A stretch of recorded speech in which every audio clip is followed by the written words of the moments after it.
Norman Nordstrom, sang pria buta pemeran utama di Don't Breathe, kembali lewat skill yang lebih menegangkan. Film ini rilis 13 Agustus 2021 di seluruh bioskop. Keseruan film kedua semakin bertambah berkat karakter Phoenix, diperankan oleh Madeline Grace. Dia adalah anak perempuan yang diasuh Norman Nordstrom dan kemudian dibesarkan seperti anak sendiri. Phoenix jadi incaran para perampok dan Norman mencoba menyelamatkannya. Norman mengharapkan figur seorang anak dan hal itu bisa didapatkannya dari Phoenix. Di Don't Breathe 2 kita akan melihat bagaimana habis-habisannya Norman berusaha melindungi sang anak perempuan. Karena rasa sayangnya dia tidak ragu untuk bertindak kejam, bahkan lebih kejam dari ketika dirinya yang terancam. Sekedar informasi untuk kalian, adegan yang berada di Don't Breathe 2 mengandung unsur adegan meresahkan yang diperpanjang. Semisalkan pembunuhan dengan merusak, memotong tubuh manusia dan banyak darah. Maka dari itu, adegan-adegan yang berada di film tersebut kami sengaja pangkas dan kami blurkan sebagian demi kenyamanan bersama. Dan kita langsung saja ke jalan ceritanya.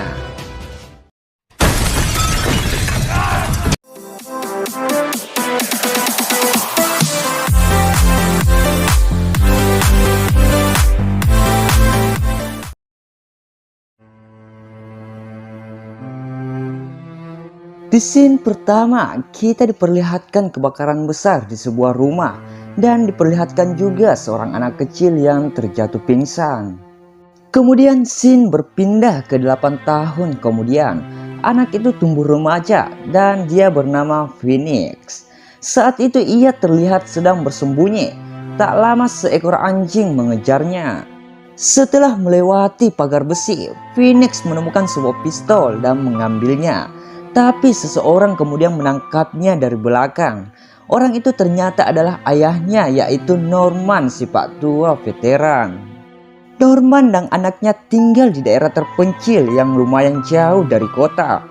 Norman dulunya seorang tentara, tapi karena suatu kecelakaan membuat Norman berakhir buta. Tapi meskipun buta, dia sebenarnya memiliki kemampuan yang luar biasa dan pendengaran yang sangat peka. Ia sekarang mengisi harinya dengan menjual tanaman. Tak lama seorang langganannya yang bernama Hernandez datang untuk membeli tanamannya yang akan dibawa ke kota. Dalam setiap kedatangannya, Hernandez sering mengajak Phoenix ke kota, tetapi selalu sulit mendapat izin dari Norman. Hal ini lantaran Norman masih sangat trauma dan tidak ingin kehilangan putrinya untuk kedua kali setelah putrinya yang lain dulu pernah mati. Selain itu, kabar maraknya penculikan anak dan penjualan organ manusia saat itu juga menjadi alasan utamanya untuk menjadi overprotective terhadap Phoenix. Itu sebabnya Norman banyak melatih Phoenix agar bisa menjadi anak yang tangguh. Tapi Norman akhirnya mengizinkan Phoenix untuk ikut Hernandez. Phoenix pergi sambil mengajak anjingnya yang bernama Shadow. Sesampainya di kota, Phoenix yang duduk di depan sebuah panti asuhan mulai membayangkan rasanya punya banyak teman. Saat akan pulang, Phoenix pergi ke toilet. Di sana ia bertemu seorang pria misterius yang selalu memperhatikannya mulai dari masuk hingga keluar dari toilet. Tanpa disangka, pria tersebut mengikuti kemana mobil Hernandez pergi. Setelah mengantar Phoenix pulang, Hernandez malah menemukan sebuah mobil yang menghalangi jalannya. Orang yang di dalam mobil itu ternyata adalah pria misterius tadi. Ia bernama Rylan. Dia datang bersama teman-temannya. Setelah berbicara dengan Rylan, Rylan akhirnya mau menggeser mobilnya dan Hernandez masuk ke mobil. Tapi ternyata di mobil sudah ada pria lain yang menunggunya. Pria itu mengikat Hernandez dan menghabisinya dengan palu. Kemudian scene berpindah ke rumah Norman. Anjing Norman mencium sesuatu yang mencurigakan. Anjing itu kemudian pergi dari rumah. Sesaat setelah itu, Norman yang mendapati anjingnya yang pergi dari rumah berniat untuk mencarinya. Tapi ia malah menemukan anjingnya yang telah mati karena ditembak. Ia langsung sadar bahwa itu hanyalah jebakan dan langsung mengingat bahwa Phoenix di rumah sendirian. Sementara itu Phoenix yang berada di rumah sadar bahwa orang asing telah menyelinap ke rumahnya. Tapi ia berhasil lolos beberapa kali berkat latihan yang ia pelajari dari Norman. Saat akan keluar rumah, sayangnya ia ketahuan. Tapi ia berhasil selamat berkat Norman yang datang di waktu yang tepat. Norman menyuruh Phoenix untuk bersembunyi di sebuah box besi yang ada di ruang bawah tanah. Tapi Phoenix tiba-tiba pingsan akibat luka yang ada di kepalanya. Di lain scene, Norman yang sedang mengelam lukanya tiba-tiba dihampiri oleh pria lain yang ingin menyerangnya. Tapi Norman selamat dan berhasil pergi dari situ. Tak lama pria lain muncul dan mendapati temannya yang sudah dilem di bagian mulut dan hidungnya hingga sulit untuk bernafas. Si pria ini kemudian menusuk pipi temannya itu agar udara bisa masuk dan temannya bisa bernafas kembali. Phoenix yang baru sadar mendapati boxnya hampir penuh terisi dengan air. Di sisi lain, Norman yang mencoba menyelamatkannya terpaksa harus berhadapan dengan pria ketiga dalam penyusupan ini. Jadi kedatangan mereka ke rumah Norman adalah untuk menculik Phoenix. Pria tadi bahkan mengancam akan memasukkan kabel ke dalam box Phoenix. Tapi Norman tidak kehabisan akal. Ia membocorkan sebuah tabung gas dan berhasil membakar pria itu. Ia langsung mengeluarkan Phoenix dari box yang penuh dengan air.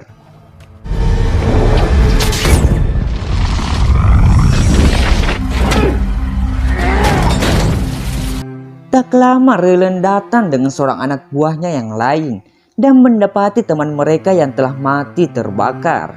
Norman dan Phoenix berhasil kabur dari ruangan itu, tapi Raylan juga berhasil menemukannya. Norman kembali diserang oleh anak buah Raylan dan berakhir pingsan.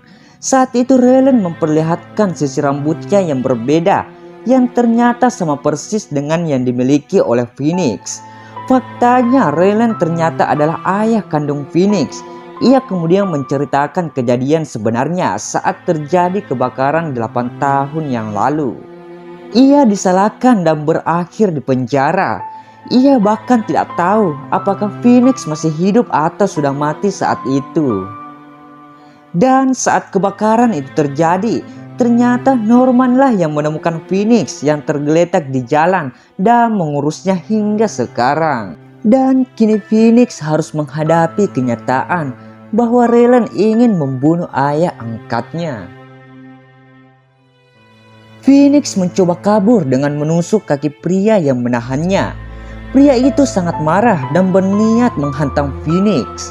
Tapi Norman berhasil menghabisinya dengan kemudian membawa Phoenix dari situ. Di sisi lain, Raylan malah melepas anjingnya agar bisa mengejar Norman. Di situasi itu, Phoenix berniat mencoba kabur, tapi lagi-lagi anak buah Raylan berhasil menangkap dan membiusnya. Di sisi lain, anjing Raylan berhasil mengejar Norman sampai ke atas, tapi Norman berhasil menjebaknya. Sementara itu, Raylan malah membakar rumah itu dari luar, tapi anak buahnya tampak tak suka dengan cara Raylan, mengingat anjing Raylan yang masih ada di dalam. Raylan tampak tidak terlalu peduli dan anak buahnya tidak bisa berbuat apa-apa. Raylan berhasil membawa pergi Phoenix dan setelah susah payah, Norman juga berhasil keluar dari rumahnya sambil menyelamatkan anjing yang tadi mengejarnya. Norman terlihat sangat terpukul mengetahui kenyataan bahwa Raylan berhasil membawa Phoenix. Di tempat Raylan, Phoenix malah dipertemukan dengan ibunya yang ternyata masih hidup.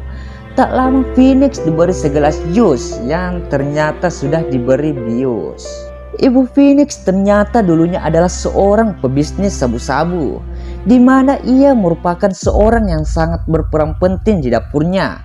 Kemudian kebakaran besar tiba-tiba terjadi, di mana kebakaran di rumahnya dulu telah membuat ia banyak menghirup asap bahan kimia dan mengakibatkan jantungnya rusak. Ia membutuhkan donor jantung, tapi tidak dengan sembarang jantung. Jantung Phoenix lah yang dirasa paling cocok, mengingat Phoenix adalah keturunannya. Maka dari itu, ia berencana mengambil paksa jantung Phoenix agar ia bisa bertahan hidup dan melanjutkan bisnisnya. Di sisi lain, Norman malah menemukan Hernandez yang telah mati. Ia kemudian memanfaatkan anjing Raylan untuk menuntunnya ke tempat Raylan. Di sini Phoenix tiba-tiba tersadar, namun masih dengan pengaruh bius. Dia dihadapkan dengan dokter yang siap mengambil jantungnya. Sementara itu anak buah Raylan tampak resah melihat semua itu. Tak lama listrik tiba-tiba mati. Kemudian seorang anak buah Raylan yang satunya ke belakang untuk menghidupkannya kembali. Tapi ia malah melihat Norman yang ada di sana. Dan seketika Norman menghabisinya. Semua orang langsung sadar bahwa Norman ada di sana. Dan anjing peliharaan Raylan adalah penunjuk arahnya. Mereka langsung berpencar mencari Norman. Dan menemukan Norman yang tampak tak sadarkan diri di atas genangan air akibat pipa yang bocor. Ternyata itu hanyalah jebakan. Norman langsung bangkit dan menembak mereka tepat saat air menyentuh tangannya. Setelah itu anak buah Raylan yang satu ini yang dari awal tidak suka dengan rencana Raylan membocorkan lokasi Phoenix kepada Norman. Di sisi lain dokter yang seharusnya membedah Phoenix malah mengundurkan diri dan kabur. Tapi ia malah berakhir mati di tangan Norman. Norman sengaja membuat ruangan di sana penuh dengan asap agar Raylan kesulitan untuk melihat. Raylan dan Norman saling menyerang hingga Raylan menembak ke sebarang arah, di mana hal itu malah membuat istrinya mati tertembak. Kursi roda istri Raylan tiba-tiba berjalan dan jatuh ke dasar bekas kolam renang yang ada di ruangan itu. Hal itu membuat Phoenix hampir terjatuh juga lantaran tangannya yang diborgol dengan tangan ibunya. Ia kemudian meraih sebuah pisau dan memotong tangan mayat ibunya agar tidak ikut terjatuh. Di sisi lain Raylan yang berhasil melukai Norman malah diserang oleh anjingnya sendiri. Setelah itu Norman ikut menyerangnya dan menusuk matanya hingga tidak bisa melihat. Kini tinggal Norman dan Phoenix. Tapi Norman bersikeras menolak saat Phoenix mencoba untuk menghampirinya. Ia merasa tak pantas untuk menjadi ayah angkat Phoenix, melihat kejahatan-kejahatan yang pernah ia lakukan sebelumnya. Tapi tiba-tiba Raylan yang baru sadar berhasil menusuk perut Norman. Tapi ia kemudian ditusuk oleh Phoenix dari belakang dan berakhir mati. Darah terus mengalir dari perut Norman dan Norman pun akhirnya mati di pangkuan Phoenix. Phoenix sangat terpukul menyaksikan hal tersebut. Tapi tak lama ia keluar dari tempat itu dan menemukan beberapa anak panti asuhan yang dilihatnya tempo hari. Ia kemudian menawarkan diri untuk bergabung dan film pun selesai.